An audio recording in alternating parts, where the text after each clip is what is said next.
কামিনী আর কাঞ্চন শব্দটি প্রতীক।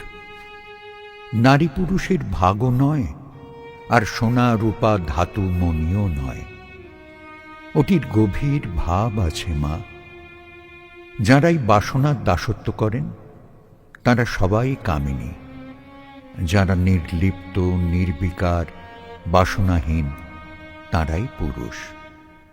কত পুরুষকেও দেখবে এটা চাই ওটা চাই করছে, ভোগে ভোগে রসে তলিয়ে যাচ্ছে, তবু হুঁশ নেই। ওরা নারী। যার বাসনা আছে সেই নারী। যে বাসনাকে মোটে আমল দেয় না সেই পুরুষ।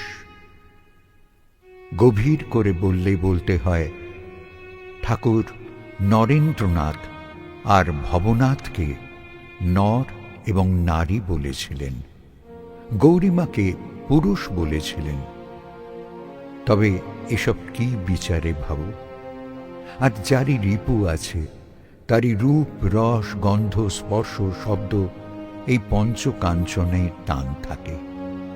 প্রকৃতির আকর্ষণ এরা ফেরাতেই পারে না। এদের বেশিরভাগই এই কাঞ্চন অন্বেষণে জীবন দেয়। দেখো, নারী বা কামিনী এখানে দেহ। দেহের প্রতি বিচার করে দেখো, সে চঞ্চলা, লোভাতুরা, ভেদ বুদ্ধিকারী। শৈশব, বাল্য, কৈশোর, তারুণ্য, যৌবন, প্রৌঢ়ত্ব, বার্ধক্য, জরা, কত না অবস্থা দেহের।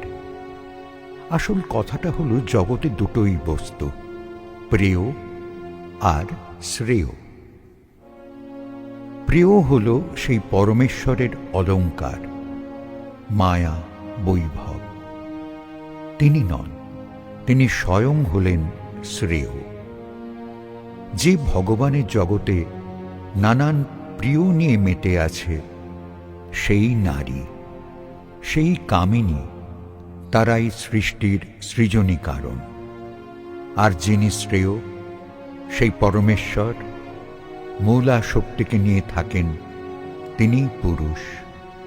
তারা ভর্জিত বীজ, আর চাষে লাগে না, একাকার হয়ে যান তাঁরা। তুমি